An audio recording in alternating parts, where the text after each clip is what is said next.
শুনেছি ঘটনা যত পুরনো হয় ততটাই নাকি ভয়ঙ্কর হয়ে ওঠে। কিন্তু আজকের ঘটনাটা কিন্তু একদমই পুরনো নয়। একদম সদ্য নতুন ঘটা একটা সত্যি ভৌতিক ঘটনা। বেশ একটা ভয়ঙ্কর রোমহর্ষক ঘটনা আপনারা শুনতে চলেছেন। আগের পর্বে আপনারা শুনেছিলেন একটি পরিবার নতুন একটি বাড়িতে থাকতে গিয়ে তাদের সঙ্গে প্রায় ১০ থেকে ১৫ দিন পর থেকেই শুরু করলো নানা অলৌকিক ভৌতিক ঘটনা ঘটতে। ভাবলে অবাক হবেন যতগুলি ভৌতিক ঘটনা বা অলৌকিক ঘটনা আপনারা এই ঘটনায় শুনতে চলেছেন, তার প্রত্যেকটি কিন্তু একটি কালো মুরগিকে কেন্দ্র করে। অবাক হচ্ছেন আপনারাও, আমি জানি। আমিও ঘটনাটি প্রথম শোনার পর অবাক হয়েছিলাম। ঘটনাটি শেষ অবধি শোনার পর আমি রিয়ালাইজ করতে পারি যে কি জন্য এই ঘটনাগুলি ঘটছিল সেই পরিবারের সঙ্গে। এই ঘটনার আগের পর্বটি যদি আপনি এখনো না শুনে থাকেন, তাহলে অনুরোধ রইল অবশ্যই প্রথম পর্বটি এই ঘটনার শুনে নেবেন। তাহলে আপনারা শেষ অবধি ঘটনাটি শুনে রিয়েলাইজ করতে পারবেন কেন ঘটনাটি ঘটতে শুরু করে আর তাদেরই সঙ্গে এই ঘটনাগুলি কেন ঘটতে থাকে। বাড়িটির পরিবেশ এমনই ছিল, বাইরে থেকে বাড়িটি দেখলে পরে আমার বা আপনার পক্ষে কোনো সময় ভাবা সম্ভবই না যে বাড়িটির ভেতরেও এমন কিছু ঘটনা ঘটতে পারে কোনো পরিবার বা কোনো মানুষের সঙ্গে। সে বাড়িটি বাইরে থেকে দেখলে বেশ জাঁকজমক বা একটা সাধারণ বাড়ি যেমন হয় তেমনই লেগেছিল, কিন্তু সেই পরিবারটি বাড়ির ভেতর প্রবেশ করার পর এমন কিছু ঘটনা ঘটতে শুরু করলো যা আপনাকেও ভয় কাঁপতে বাধ্য করবে। আজকের ঘটনাটি যিনি পাঠিয়েছে তিনি ব্যক্তিগত কিছু কারণে তার নামটা পরিবর্তন করার আমাকে অনুরোধ জানান। সেই কারণে এই ঘটনায় যাদের নাম আপনারা শুনতে পাবেন তাদের প্রত্যেকেরই পরিচয় পরিবর্তন করা হয়েছে। যারা প্রথম পর্বটি এখনো শোনেননি তারা অবশ্যই শুনবেন, তাহলেই এই ঘটনার প্রতিটা মুহূর্ত আপনারা বুঝতে পারবেন। এই ঘটনার শেষ অবধি শোনার একটা অনুরোধ রইল। আর দেরি না করে ঘটনায় প্রবেশ করব তার আগে একটা অনুরোধ, অবশ্যই কমেন্ট বক্সে কমেন্ট করে আমাদের জানাবেন এই ঘটনাটি আপনি কোথা থেকে শুনছেন বা দেখছেন। চলুন আর দেরি না করে ঘটনায় আমরা প্রবেশ করি।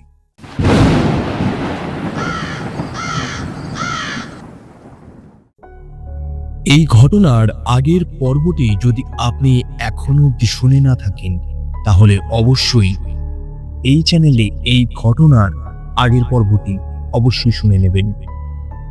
অরুণ একটি নতুন বাড়িতে প্রবেশের পর থেকে তাদের সঙ্গে যে ভৌতিক অভিজ্ঞতাগুলো ঘটতে শুরু করেছিল, সেই সমস্ত ঘটনা প্রথম পর্বে আপনারা শুনতে পাবেন।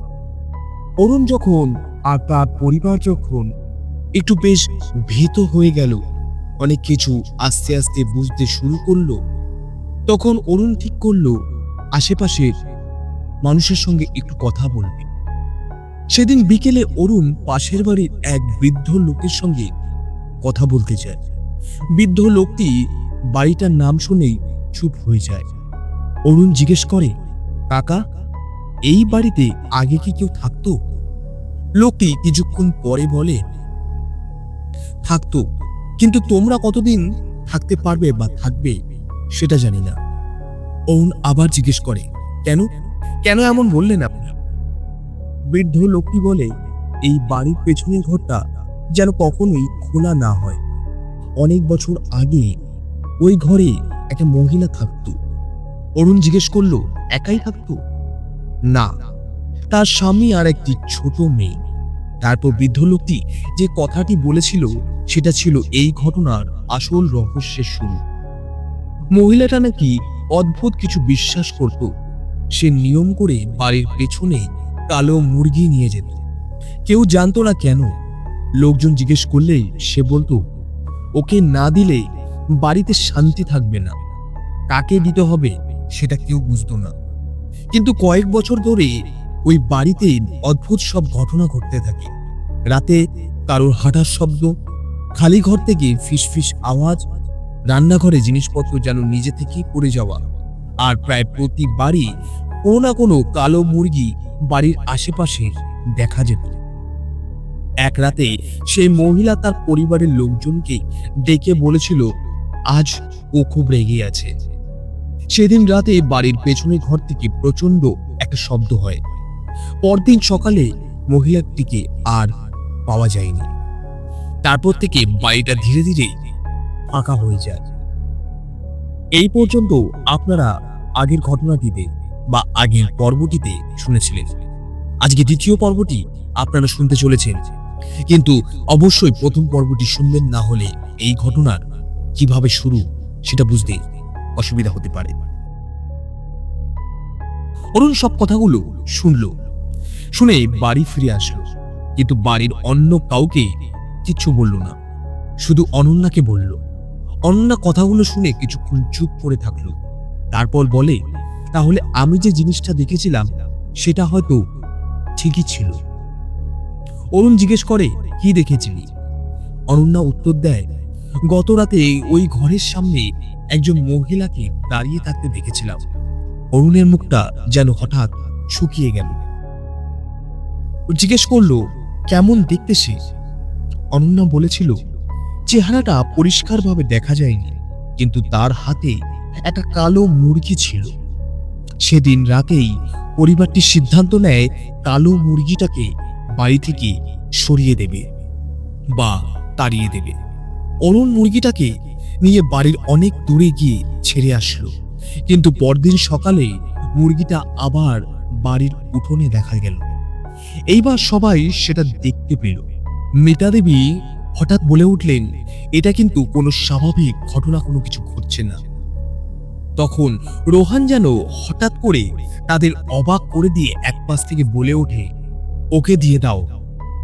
সবাই রোহনের দিকে তাকিয়ে উঠল। সবার যেন চেহারা একটা ভয়ের ছাপ। মিতা জিজ্ঞেস করে, কাকে? রোহান খুব স্বাভাবিকভাবে বলে, যে দিদি রাতে আসে। ঘরের মধ্যেই সবাই চুপ হয়ে গেল। অরুণ ছেলেকে কাছে টেনে নিয়ে জিজ্ঞেস করে, তুই কাকে দেখেছিস? রোহান বলে, ওই দিদি বলেছে কালো মুরগিটা ওর জন্য। অরুণের বুকের মধ্যে যেন একটা ধাক্কা লাগলো, কারণ রোহান এর আগে কখনো এই বাড়ির পুরনো ঘটনার কথা শোনেনি, বা অরুণ এসে কখনো রোহানকে কোনো কিছু বলেনি। সেই রাতে কেউ ঘুমাতে পারল না। রাত বাড়ার সঙ্গে সঙ্গে হঠাৎ যেন বিদ্যুৎ চলে যায়। বাড়ির অন্ধকার, ঠিক যেন উঠোন থেকে মুরগির ডাক শোনা যায়। তারপর একটা মহিলার গলা, আমারটা কোথায়? মিতা রোহানকে জড়িয়ে ধরল। অরুণ টর্চ নিয়ে বাইরে বের হলো। তখন রাত প্রায় 2টো বাজতে যায়। উঠোনে কালো মুরগিটা নেই, কিন্তু মাটিতে ছোট ছোট পায়ের ছাপ। যদি বাড়িতে কোনো মুরগি বা কোনো প্রাণী না থাকে, তাহলে পায়ের ছাপ এলো কোথা থেকে? সেগুলো বাড়ির পেছনের ঘরের দিকে চলে গেছে। অরুণ টর্চের আলো ফলো করতে করতে কাছে গেল। ছাপগুলো কোনো মানুষের নয়, মুরগির পায়ের ছাপ। কিন্তু অদ্ভুতভাবে সেগুলো দরজার কাছে গিয়ে থেমে গেছে। আর দরজার নিচ থেকে, ভেতর থেকে যেন কারোর নিঃশ্বাসের একটা শব্দ ভেসে আসছে। অরুণ দরজাটা খুলতে যায়, ঠিক তখনই অনন্যা পেছন থেকে চিৎকার করে বলে, বাবা, খুলো না। অরুণ থেমে যায়। অনন্যা কাঁপতে কাঁপতে বলে, ও দরজার ওপাশে দাঁড়িয়ে আছে। কে? অনন্যা কোনো উত্তর দেয় না, কারণ ঠিক তখন দরজার ওপাশ থেকে একটা শিশুর গলা শোনা যায়। রোহান সঙ্গে সঙ্গে বলে ওঠে, ও আমাকে ডাকছে। অরুণ ছেলেকে কোলে তুলে নেয়। পরের মুহূর্তে বন্ধ ঘরের দরজাটা নিজে থেকেই যেন হঠাৎ খুলে গেল। ভেতরে কেউ নেই, শুধু ঘরের মাঝখানে পড়ে আছে একটা পুরনো থালা, আর থালার পাশে একটা কালো মুরগি। মুরগিটা একদৃষ্টিতে রোহনের দিকে তাকিয়েছিল। অরুণ আর এক মুহূর্ত সেখানে দাঁড়ানোর সাহস করল না। সমস্ত পরিবার, মানে পুরো পরিবারকে নিয়েই সে ঘরে চলে গেল। আর কোনো ক্রমে রাতটাকে কাটিয়ে সকালে সবাই বাড়ি ছেড়ে দেওয়ার সিদ্ধান্ত নিয়ে নিল। কিন্তু যাওয়ার আগে অরুণ বাড়িওয়ালাকে ডেকে সবকিছু জানায়। বাড়িওয়ালা প্রথমে কিছু বলতে চায়নি, শেষ পর্যন্ত সমস্ত কিছু স্বীকার করেছে সে। আগের সেই মহিলা বিশ্বাস ছিল বাড়ির মধ্যে থাকা অদৃশ্য সত্তাটি শুধু কালো মুরগি চায় না, প্রতি কয়েক বছর পর বাড়িতে নতুন কোনো পরিবার এলে সেটি প্রথমে পরিবারের ছোট সদস্যের সঙ্গে যোগাযোগ করার চেষ্টা করে। তারপর পরিবারের একজন মহিলাকে নিজের উপস্থিতি বোঝায়, আর তারপর শুরু হয় কালো মুরগির সেই অদ্ভুত ভৌতিক ব্যাপারগুলো। অরুণ জিজ্ঞেস করে, তাহলে এতদিন কাউকে কিছু বলেননি কেন? বাড়িওয়ালা শুধু তাকালো, তারপর বলল, যে পরিবারকে বলেছি তারা বিশ্বাস করেনি, যারা বিশ্বাস করেছে তারা আর ফিরে আসেনি। অরুণ সেদিনই পরিবার নিয়ে সে বাড়িটি ছেড়ে চলে যাওয়ার সিদ্ধান্ত নিল এবং তৎক্ষণাৎ সে বাড়িটি ছেড়ে দিল। কিন্তু আশ্চর্যের বিষয়, বাড়িটি ছেড়ে দেওয়ার পরও ঘটনা কিন্তু থামেনি বা থেমে থাকেনি। প্রায় 10 দিন পর এক রাতে রোহান ঘুমের মধ্যে উঠে দরজার কাছে দাঁড়িয়েছিল। মিতার হঠাৎ যেন চোখটা খুলে গেল, আর ঘুমটা ভেঙে মিতা দেখল রোহান দরজার সামনে দাঁড়িয়ে। কিছু না ভেবে জিজ্ঞেস করলো, কি হয়েছে তো? রোহান চোখ বন্ধ করে বলে ওঠে, রাগ করেছো দিদি? কেন? রোহান বলে, আমি কালো মুরগি দিইনি বলে? মিতা ভয়ে অরুণকে ডাকলো। অরুণ ছেলেকে কোলে তুলে নেয়। ঠিক তখন বাইরে থেকে মুরগির একটা ডাক শুনতে পাওয়া যায়। এই ঘটনাগুলি প্রায় 10 থেকে 12 দিন পর তাদের অন্য বাড়িতে, অন্য এলাকায়, অন্য জায়গায় ঘটতে শুরু করেছিল। মুরগিটির ডাক আস্তে আস্তে করে শোনা যাচ্ছিল। অরুণ জানলা দিয়ে তাকিয়ে দেখলো বা দেখার চেষ্টা করলো সেই অন্ধকারের মধ্যে কিছু দেখা যাচ্ছে কিনা। তাদের নতুন বাড়ির গেটের সামনে একটা কালো মুরগি দাঁড়িয়ে আছে, আর তার পেছনে দাঁড়িয়ে আছে সাদা পোশাক পরা একজন মহিলা। অরুণ চোখের পলক ফেলতেই দুজনেই অদৃশ্য হয়ে যায়। পরদিন সকালে গেটের সামনে শুধু একটা জিনিস পাওয়া যায়, একটা পুরনো লোহার থালা, যে থালাটি তারা সেই পুরনো বাড়ির বন্ধ ঘরের ভেতরে দেখেছিল। অরুণ এরপর কখনো বিষয়টা নিয়ে কারোর সঙ্গে আর কথা বলেনি। কিন্তু কয়েক মাস পর সেই পুরনো বাড়িতে আবার নতুন ভাড়াটিয়া আসে। এবারও একটি পরিবার, স্বামী স্ত্রী ও তাদের ছোট একটি ছেলে। বাড়িতে ওঠার কয়েকদিন পর আশেপাশের লোকজন আবার রাতের বেলা একটা অদ্ভুত শব্দ শুনতে শুরু করে। কুক কুক করে একটা মুরগি ডাকছে, আর বাড়ির পেছনের ঘরের সামনে প্রায় প্রত্যেক দিনই দেখা যেত সেই কালো মুরগি।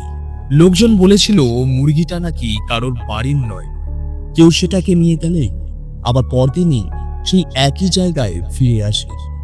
আর নতুন পরিবারের ছোট ছেলেটি নাকি মাঝরাতে ঘুম থেকে উঠে একই কথা বলে, দিদি এসেছে, কালো মুরগিটা কোথায়? সত্যি কি ঘটেছিল সেটা আজও কেউ জানে না, কিন্তু অরুণের পরিবার আজও বিশ্বাস করে সেই ঘটনাগুলো। ওই বাড়িতে যে অদৃশ্য উপস্থিতি ছিল, তার কাছে কালো মুরগি শুধু খাবারই ছিল না, কালো মুরগি ছিল তার কাছে একটা সংকেত, আর সেই সংকেত দেখা দিলেই বুঝতে হতো ও আবার কাউকে খুঁজছে। আজকের তৃতীয় পর্বটি এই ঘটনার আপনারা শুনলেন। কেমন লাগলো অবশ্যই আপনাদের মতামত জানাবেন আমাদের। ভালো লাগলে একটা লাইক করবেন, আর চ্যানেলে কোনো বন্ধু নতুন হলে সাবস্ক্রাইব করতে একদমই ভুলবেন না। আজকের ঘটনাটি কেমন লাগলো আপনাদের কমেন্টে জানাতে ভুলবেন না, আর ভালো লাগলে অবশ্যই লাইক করবেন। আর যদি চ্যানেলে কোনো বন্ধু নতুন হয়ে থাকে তাহলে অবশ্যই সাবস্ক্রাইব করে আমাদের পাশে থাকবেন। চলুন দেখা হচ্ছে আরেকটি নতুন পর্বে, নতুন কোনো সত্যি ভৌতিক ঘটনা নিয়ে। ততক্ষণ সবাই সুস্থ থাকবেন আর ভালো থাকবে।